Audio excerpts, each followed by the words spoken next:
आप सभी का एक बार फिर से एसके सिंह क्लासेज में स्वागत है। आज हम कूलम्ब लॉ के कुछ और क्वेश्चन चर्चा करेंगे। आइए देखा जाए। लिखिए नोट। देखिए दो चार्ज हैं Q2 और Q1, बीच की दूरी है R और इनके बीच में कुछ नहीं भरा है यानी वैक्यूम है। अच्छा, इस फोर्स के इनके बीच फोर्स का फार्मूला है 1/4πε0 Q1 Q2 by R square. अब यही दोनों चार्ज फिर से लो। अब बीच में मान लो अब डाइलेक्ट्रिक भरा है, पूरे में डाइलेक्ट्रिक भरा है और कांस्टेंट है K, अधूरी है। देखिए इसका भी फार्मूला हमें आता है 1/4πε0 कैपिटल K और Q1 Q2 by R square.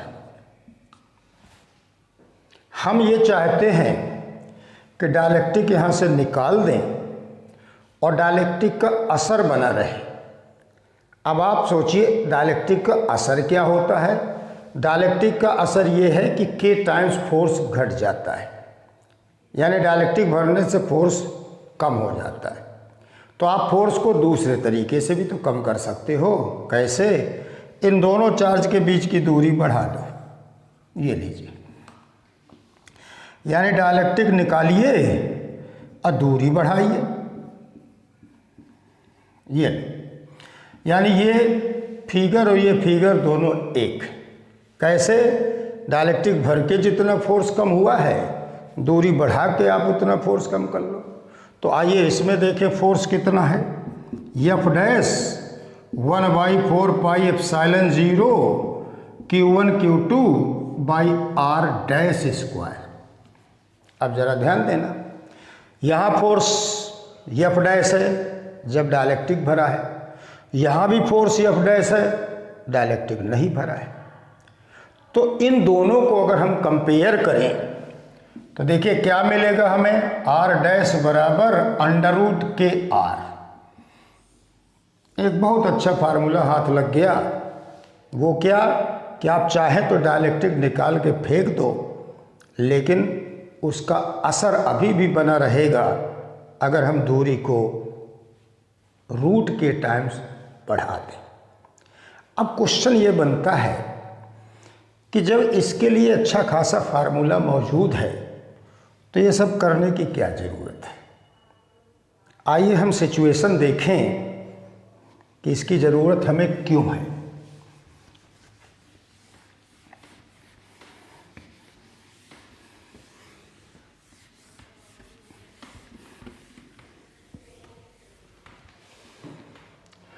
चलिए इस सिचुएशन की बात करते हैं।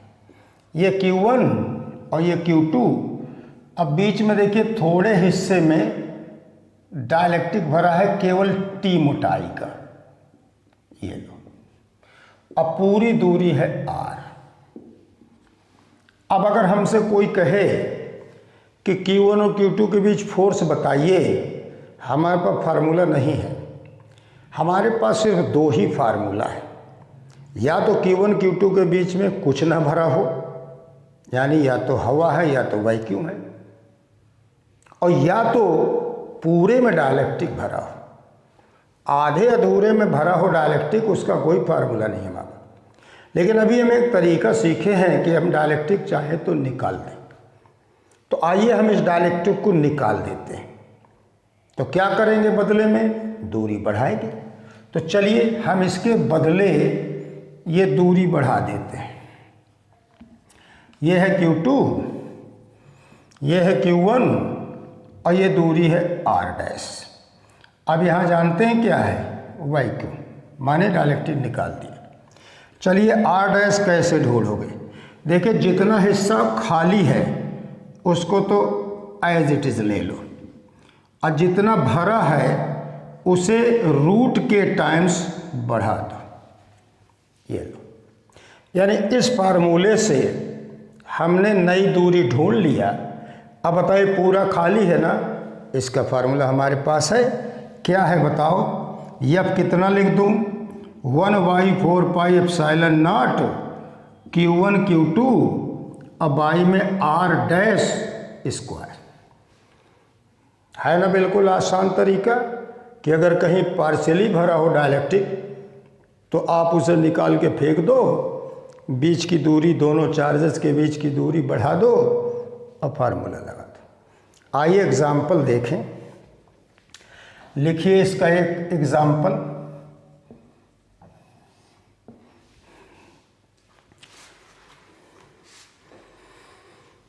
Force between two identical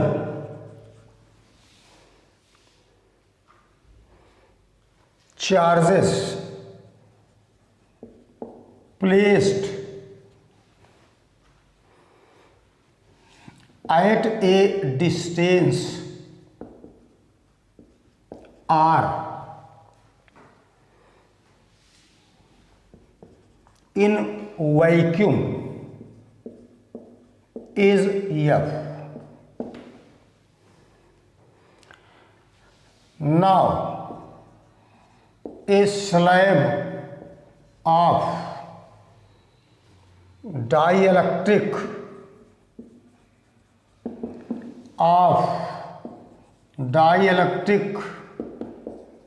constant 4 is inserted between two charges.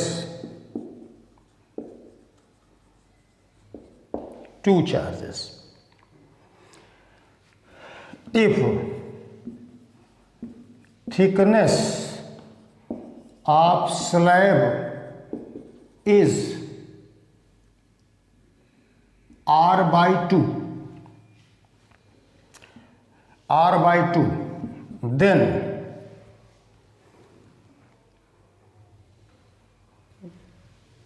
the new force between the charges becomes, पहला ऑप्शन है F, दूसरा ऑप्शन है 3F/5, तीसरा ऑप्शन है 4F/9 और चौथा ऑप्शन है F/2। आइए देखा जाए। देखिए इन्होंने हमसे साफ साफ कहा है कि दो चार्ज हैं जो R दूरी पे रखे गए हैं, दो एक जैसे चार्ज हैं जो R दूरी पे रखे गए हैं। आइए देखा जाए सॉल्यूशन। ये दो चार्ज हैं, चलो Q और Q, अब बीच की दूरी है R, अब पहले वैक्यूम है यानी कुछ नहीं भरा, तो इन्होंने कहा फोर्स इनके बीच में F है, तो क्या लिखोगे फार्मूला, Q²/R²। ये लीजिए। अब इन्होंने क्या किया, इन दोनों चार्जेस के बीच में आधी दूरी तक यानी R/2 में डाइलेक्ट्रिक भर दिया जिसका कांस्टेंट 4 है, अब बाकी अभी भी खाली है, यानी आधे में भरे ये, आधा खाली। अब इसका हमारे पास फार्मूला नहीं है तो हम इसको चेंज करेंगे। कैसे चेंज करेंगे, हम इसके बीच की दूरी बढ़ा देंगे, ये लीजिए, और डाइलेक्ट्रिक हटा देंगे, तो नई दूरी हमने R' कर दिया और ये लीजिए हमने कह दिया वैक्यूम, यानी पूरा खाली। अब नई दूरी हम कैसे ढूंढें बताइए, जितना खाली है वो तो ऐसे ही ले लो और जितना भरा है उसको रूट के टाइम्स बढ़ा दो, तो कितना हो गया देखिए R/2 प्लस √4 इंटू R/2, √4 क्योंकि K 4 दिया है। और ज़रा देखना ये हो गया R और ये R/2, इट इज़ 3R/2, यानी नई दूरी हमें मिल गई 3r/2। अब आइए ज़रा नया फोर्स ढूंढा जाए। तो नया फोर्स कितना हो जाएगा? दूरी हमें नई मिल गई तो नया फोर्स हम अब ढूंढ सकते हैं। बताइए नया फोर्स कितना लिखोगे? 1/4πε0 Q² r², क्योंकि नई दूरी r'। अब r' आप ढूंढ के बैठे हो तो बताओ ये f' कितना हुआ? 1/4πε0 Q² 3/2r it's whole square. तो ये हुआ 9/4, बाहर लो तो 4/9, 1/4πε0 Q² r², this is f'। इसे इक्वेशन 2 कह लो। और देखो इक्वेशन 1 और 2 को कंपेयर करो। तो यहाँ लिखो फ्रॉम इक्वेशन 1 एंड 2 चेक कर लीजिए, f' 4/9f आएगा। है ना बिल्कुल आसान। तो बड़ा सिंपल सा है कि अगर पार्शियली भरा हो डायलेक्ट्रिक तो आप इस तरीके से डायलेक्ट्रिक को निकाल कर दूरी बढ़ा लो, फार्मूला लगा दो। आइए एक और क्वेश्चन देखें।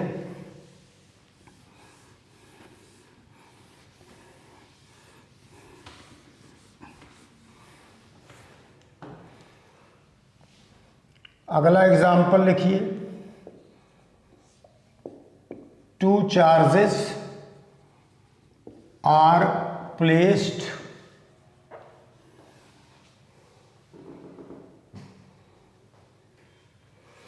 at d distance apart.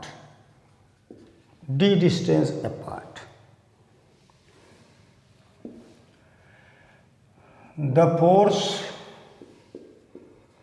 between them is F. If A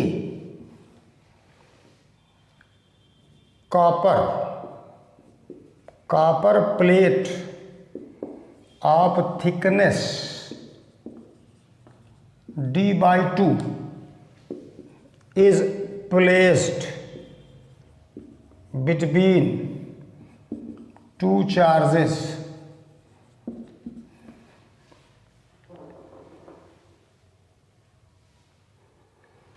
the effective force will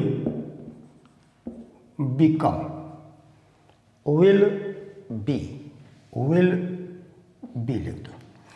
पहला ऑप्शन है 2F, दूसरा ऑप्शन है F/2, तीसरा ऑप्शन है 0 और चौथा ऑप्शन है √2F। पहले उनके बीच में देखिए कुछ नहीं भरा है, तो ये दो चार्ज हैं Q2 और Q1 मान लो। अब बीच की दूरी d है, पहले कुछ नहीं भरा तो जो मन है ले लो, एयर या वैक्यूम। दोनों के लिए फार्मूला ये रहे 1/4πε0 Q1 Q2 d²। इसे इक्वेशन 1 कर दो। अब आइए इन दोनों के बीच में d/2 थिकनेस का कॉपर का प्लेट भर दिया जाए। तो ये है क्या Q2, ये है क्या Q1, और हमने यहाँ कॉपर की प्लेट भर दिया। ये लीजिए कितनी d/2, और ये क्या है कॉपर। ये लो, ये हमने कॉपर भर दिया। अब ये बताइए हम इसको क्या करेंगे? हम इसका इक्विवेलेंट निकालेंगे, यानी दूरी बढ़ा देंगे। तो चलिए ऐसा करते हैं, नई दूरी बताओ। d' बराबर d/2 तो ऐसे ही है, और फिर इसे √k टाइम्स बढ़ा लीजिए। तो आप लिखोगे d/2 और प्लस k की वैल्यू इन्फिनाइट होती है मेटल्स की, है ना। यहाँ लिख देना फॉर मेटल्स k = इन्फिनाइट। तो बताइए नई दूरी कितनी हो जाएगी? नो डाउट इन्फिनिटी, क्योंकि इन्फिनाइट का रूट इन्फिनाइट और उसमें d/2 जोड़ो चाहे न जोड़ो, अनंत में क्या जोड़ना। तो अब बताइए नया फोर्स कितना हो जाएगा?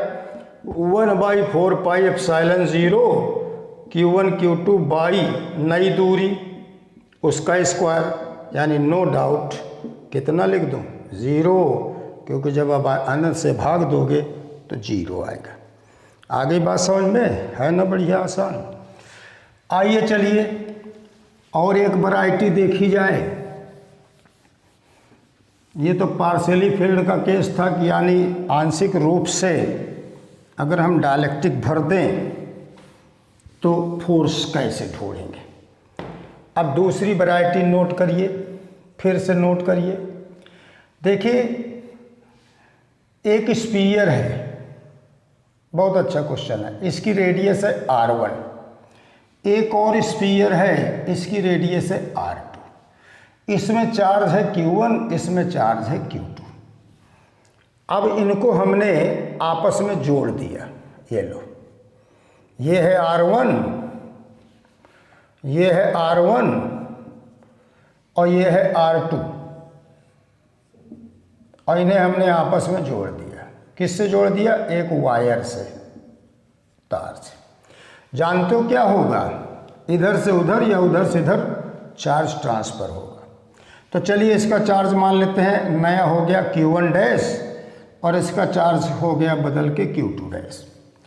दो कंडक्टर अगर आपस में जुड़े हैं तो कुछ और इक्वल हो या न हो, पोटेंशियल जरूर इक्वल होता है।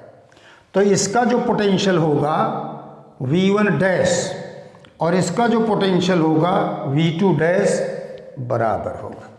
तो बताओ फिर V1 डैश बराबर V2 डैश लिख दें, और इसका formula 1/4 pi epsilon 0 Q1 dash अब बटे में R1 और 1/4 पाई एप्सिलॉन 0 Q2 डैश बटे में R2। अच्छा चलिए यहाँ से क्या मिला हमें? Q1 डैश बटे Q2 डैश R1 बटे R2। बहुत काम का रिजल्ट है। इसको यूँ याद रखिएगा कि अगर दो स्फीयर जिनकी रेडियस R1 और R2 है, उन्हें हम आपस में जोड़ दें तो उनमें जो चार्ज रहेगा या दोनों में जो चार्ज रहेंगे उनका अनुपात उनकी रेडियस के अनुपात में होगा। यानी चार्ज का जो बंटवारा होगा वो रेडियस के अनुपात में होगा। आइए ज़रा देखें दोनों में कितना कितना चार्ज रहेगा। आइए इसको देखा जाए। तो चार्ज का बंटवारा रेडियस के अनुपात में करना होता है, याद रखिएगा। अच्छा बताइए Q1 डैश हम कैसे निकालें? R1 बटे R1 प्लस R2 और गुणे में Q1 प्लस Q2।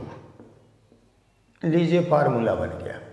कैसे किया? दोनों का चार्ज पहले जोड़ लो, और ध्यान देना अलजेब्रा से जोड़ना। अगर एक में प्लस एक में माइनस है तो साइन सहित जोड़ना, क्योंकि चार्ज स्केलर क्वांटिटी है और अलजेब्रा से जुड़ता है। तो जो टोटल चार्ज बनेगा उसको रेडियस के अनुपात में बांट देना।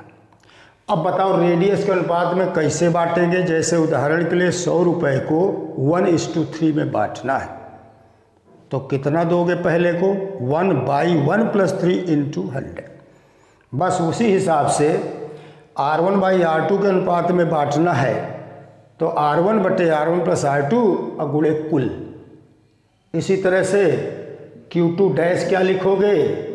R2/R1 प्लस R2 और गुणे में कुल। ये लीजिए बंटवारा हो गया। अच्छा सोचो, अगर दोनों स्फीयर एक जैसे हैं, क्या मतलब? दोनों की रेडियस बराबर है, तो यहाँ भी R, यहाँ भी R, यहाँ भी R, तो कट के क्या बन गया? 1/2। तो क्या लिखोगे? Q1 डैश बराबर Q1 प्लस Q2/2। और इसी तरह से यहाँ देखिए Q2 डैश बराबर Q1 प्लस Q2/2। क्या मतलब कि अगर दो आइडेंटिकल स्फीयर्स हैं और दोनों को हम आपस में जोड़ेंगे तो दोनों का जो कुल चार्ज था बंटवारा से पहले, आधा इसे दे दो आधा उसे, मैंने कुल चार्ज पहले जोड़ लो और आधा आधा बांट दो। याद रखिएगा, बढ़िया सवाल बनते हैं, नीट में भी आए हैं, AIEEE में भी आए हैं। आओ देखें एग्जाम्पल। आइए इस पर बेस्ड एग्जाम्पल देखा जाए। बहुत आसान है। एग्जाम्पल लिखिए। Two identical spheres A and B, each having a charge Q,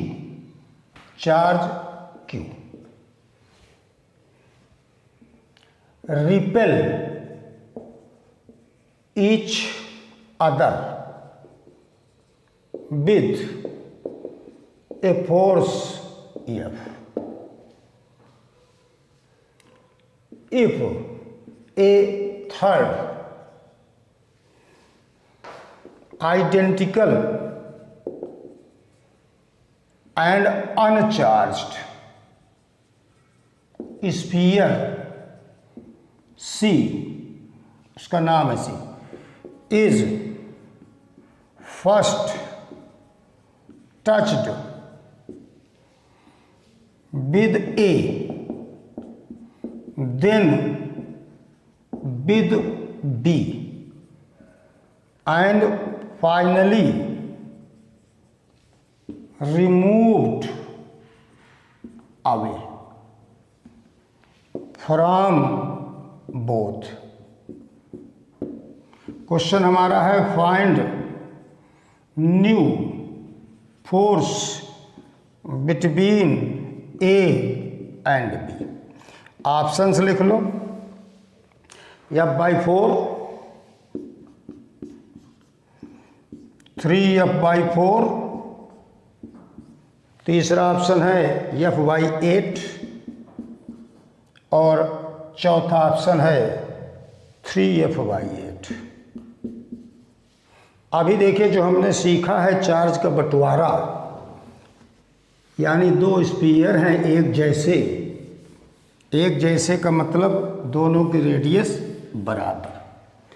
तो आइए देखा जाए इस सवाल को हम कैसे करेंगे। लीजिए सॉल्यूशन। ये दो स्फीयर हैं A और B, दोनों पे चार्ज बराबर है और चलिए कुछ दूरी मान लेते हैं, ठीक है ना। बताओ इनके बीच फोर्स का फार्मूला क्या लिखोगे? 1/4 पाई एप्सिलॉन 0 Q²/R²। अब इन्होंने क्या किया, एक और स्फीयर लिया C, उसको पहले A से टच कराया। तो बताइए C पे चार्ज क्या है? 0। A पे चार्ज क्या है? Q। तो पहले दोनों का चार्ज जोड़ो, तो 0 + Q यानी Q। और फिर क्योंकि दोनों स्फीयर एक जैसे हैं तो आधा आधा बांट दो। तो इस पे क्या दे दें? Q/2। C पे कितना हुआ? Q/2। अब आप C को ले गए B के पास, उससे टच कराए, फिर दोनों का चार्ज जोड़ो, तो Q/2 C का और Q है B का, दोनों को जोड़ो 3Q/2 और आधा आधा बांट दो। तो इस पे कितना हुआ? 3Q/4। C पे कितना हुआ? 3Q/4। अब C को दूर फेंक दो। अब इनके बीच फोर्स बताओ। तो बताइए नया फोर्स कितना लिख दें? 1/4 पाई एप्सिलॉन 0 और देखिए Q/2 और 3Q/4 और बाई में R²। बताओ क्या लिख दूं इसे? 3Q/8 बाहर आ गया, 3/8 बाहर आ गया और 1/4 पाई एप्सिलॉन 0 और Q²/R² इक्वेशन 2। और इक्वेशन 1 और इक्वेशन 2 देखो, तो यहाँ लिखो from equation 1 and two, F dash बराबर 3/8 एफ। लीजिए आंसर, ये लो। है ना बिल्कुल आसान, बहुत बढ़िया, नोट करिए, बिल्कुल इजी।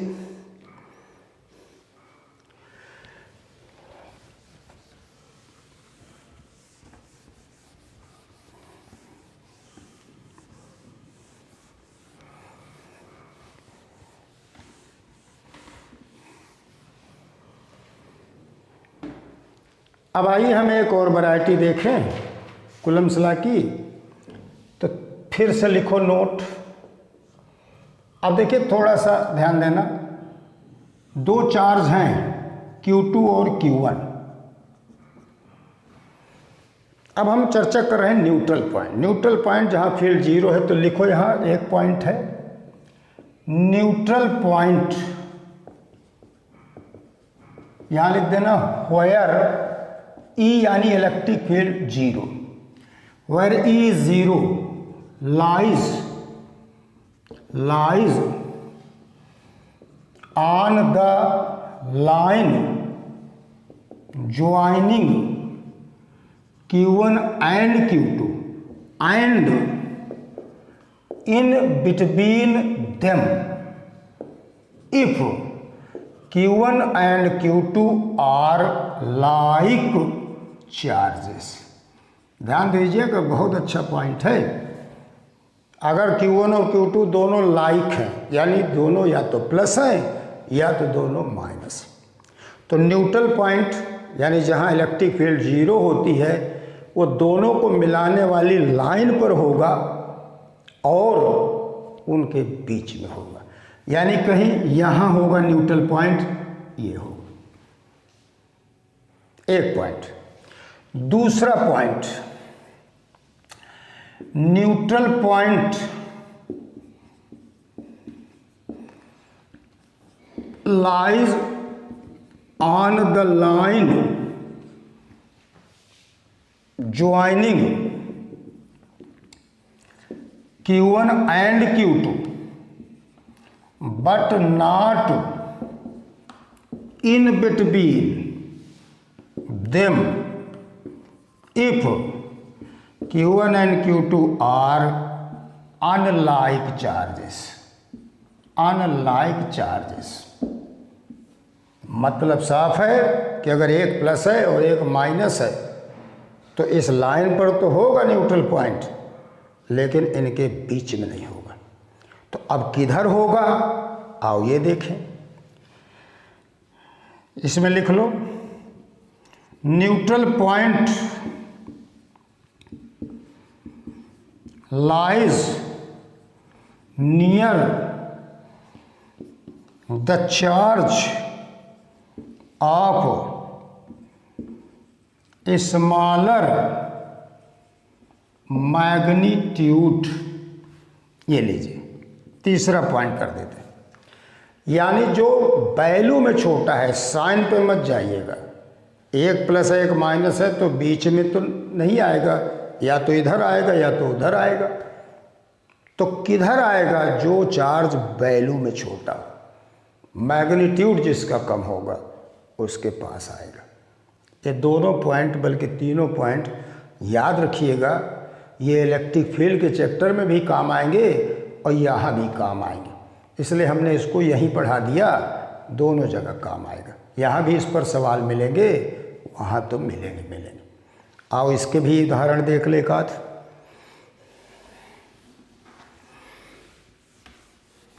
इसके भी एग्जाम्पल आइए चर्चा किया जाए। तो याद रखिएगा, अच्छा पॉइंट है कि अगर दोनों चार्ज लाइक है तो न्यूट्रल पॉइंट बीच में होगा, लेकिन अगर चार्ज अनलाइक हैं तो न्यूट्रल पॉइंट दोनों को मिलाने वाली लाइन पर तो होगा, लेकिन उनके बीच में नहीं होगा। आइए हम इसके सवाल देख लें। एग्जाम्पल,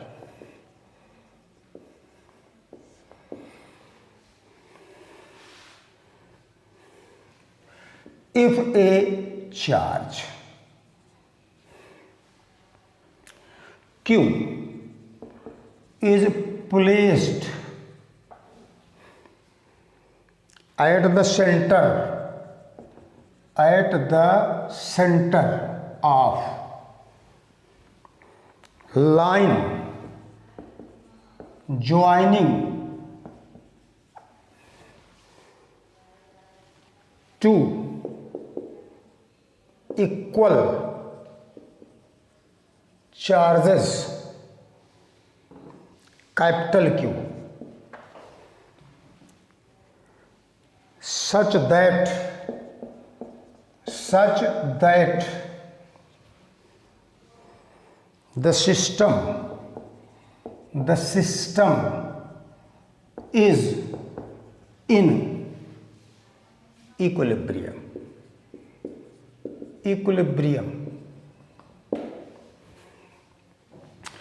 Then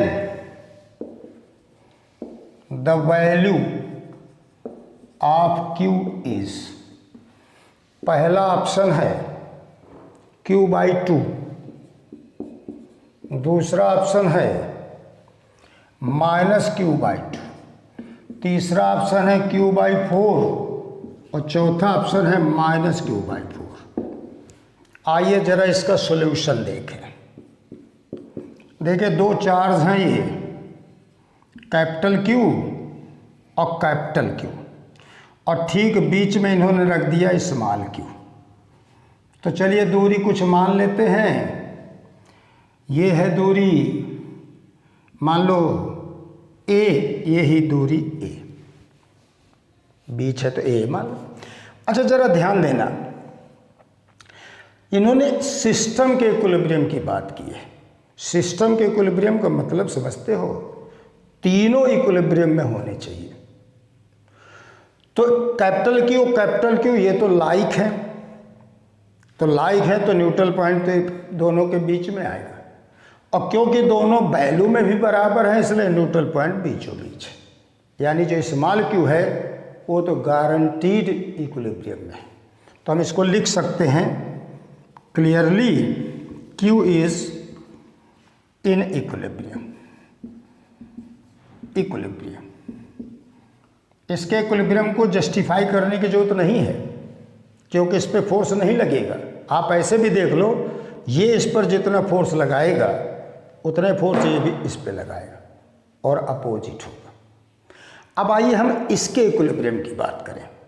ये तो इक्विलिब्रियम में है, इसके इक्विलिब्रियम की बात करें तो हम यहाँ लिखेंगे for equilibrium of capital Q। अब बताइए, इस पर ये भी फोर्स लगाएगा और इस पर ये भी फोर्स लगाएगा। तो आगे लिखो, because Q will repel Q, यानी ये Q इस Q को रिपेल करेगा। तो बताइए उसको इक्विलिब्रियम में क्या करें? इस Q से कहो कि अट्रैक्ट करो। Therefore Q should attract Q, यानी ये Q इस Q को रिपेल करेगा। तो इसका इक्विलिब्रियम कैसे होगा? जब ये Q इस Q को अट्रैक्ट करे। तो अब बताइए, इस Q का साइन इस Q के अपोजिट होना चाहिए। तो यहां लिख सकते हो, therefore Q and Q should be of opposite sign. Sign का डिसीजन हमेशा इस तरह से करिएगा। कूलम्स लॉ से साइन कभी मत मांगिएगा। जब हम कूलम्स लॉ में साइन रखते नहीं चार्ज का, तो साइन उससे मांगेंगे क्यों? इसलिए आप डिस्कस करके साइन तय करिएगा। अब बताइए, जितना फोर्स ये इस पर लगाए, अगर ये उतना ही फोर्स इस पे लगा दे तो ये रुक गया।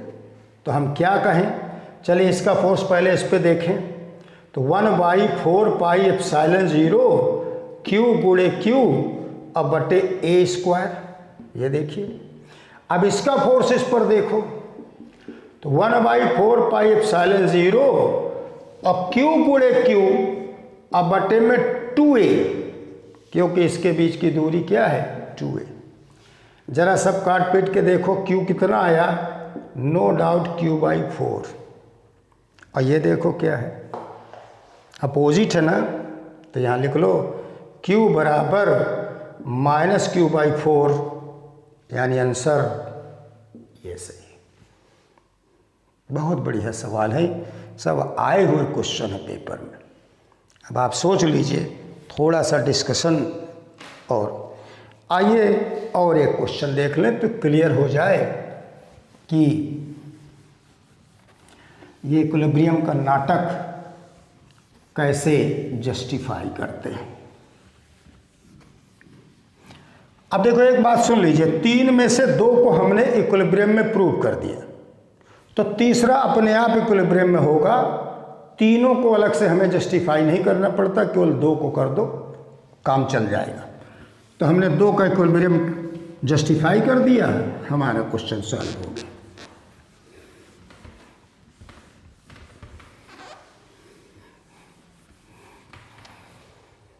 आइए एक और सवाल देखें। देखिए ये 2 चार्ज हैं, एक +4e और एक +e, अब बीच की दूरी है e। हमारा क्वेश्चन है find position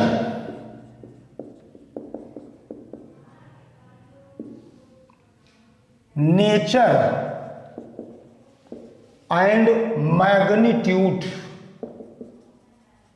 of a third charge, चलिए क्यू मान लेते हैं, टू बी प्लेस्ड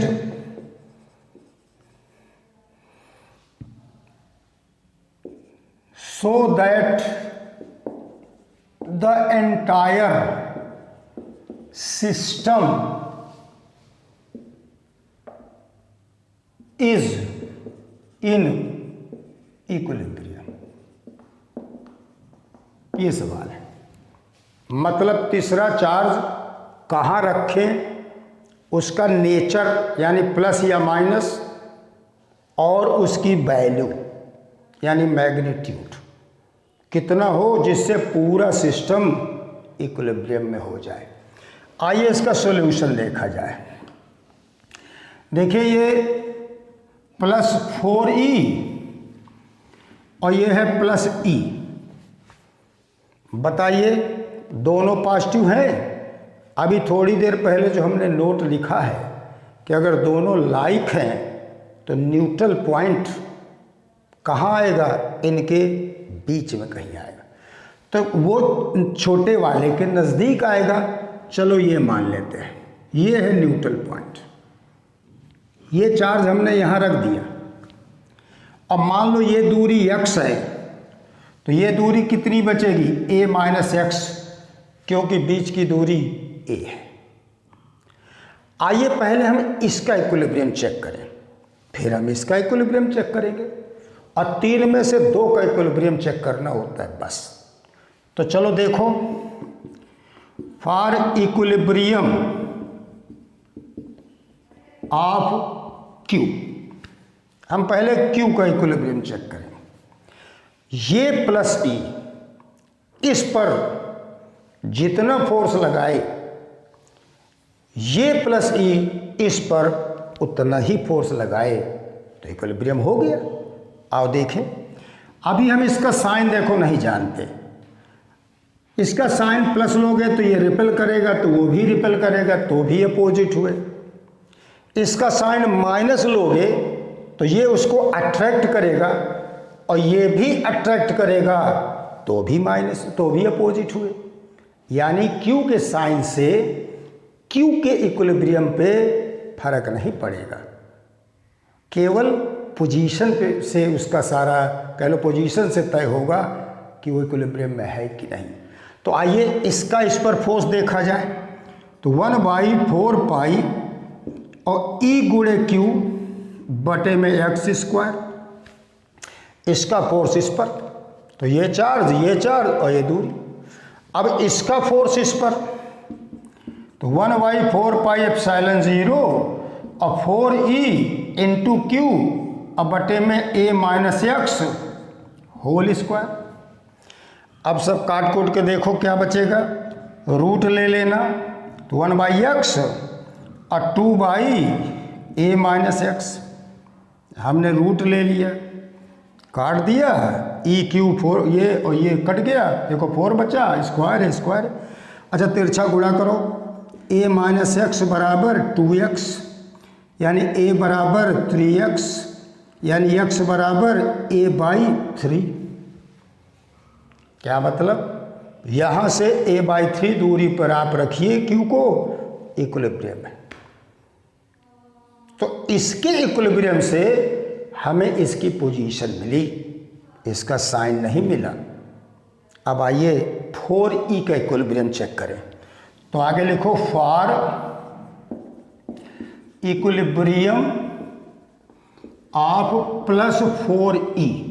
चल इधर सुनिए, इस पर फोर्स कौन कौन लगाएगा, ये भी लगाएगा ये भी लगाएगा, तो ये प्लस वो प्लस यानी ये उसको रिपेल करेगा।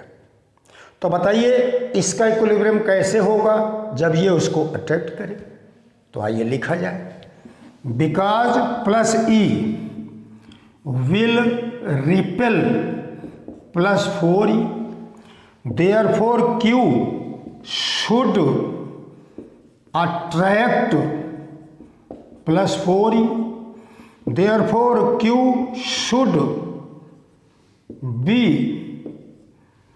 अपोजिट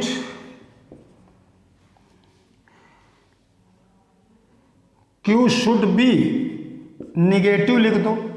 क्यों निगेटिव लिख दें, क्योंकि पॉजिटिव दिया, ठीक है ना, यानी क्यू शुड बी निगेटिव। अब आइए फोर्स देखा जाए, 1/4πε0 और E गुणे 4e अब बटे में a स्क्वायर, इसका फोर्स इस पर और इसका फोर्स इस पर, बराबर में 1/4πε0 q इंटू 4e अब बाई a माइनस एक्स का होल स्क्वायर। बताइए 4e कट गया, 4πε0 कट गया, यहाँ बचा, आइए वैल्यू रख लें, तो ये बचा मेरे ख्याल से e बचा बटे में a स्क्वायर बचा, और यहाँ पर 1 सॉरी चलिए अच्छा इकट्ठा काटेंगे, तो 1/4πε0 और e गुणे 4e अब बटे में a स्क्वायर और 1/4πε0 q गुणे 4e अब बटे में वैल्यू रखो a माइनस a/3 इसका होल स्क्वायर, क्योंकि x की वैल्यू हम ये ढूंढे। अच्छा अब देखिए ये बन जाएगा 2/3, तो एक लाइन और लिख देते हैं, तो 1/4πε0 और e गुणे 4e बटे में a स्क्वायर बराबर 1/4πε0 q गुणे 4e और बटे में 4/9 a स्क्वायर। अब जरा काट कूट के देखो क्या बचता है,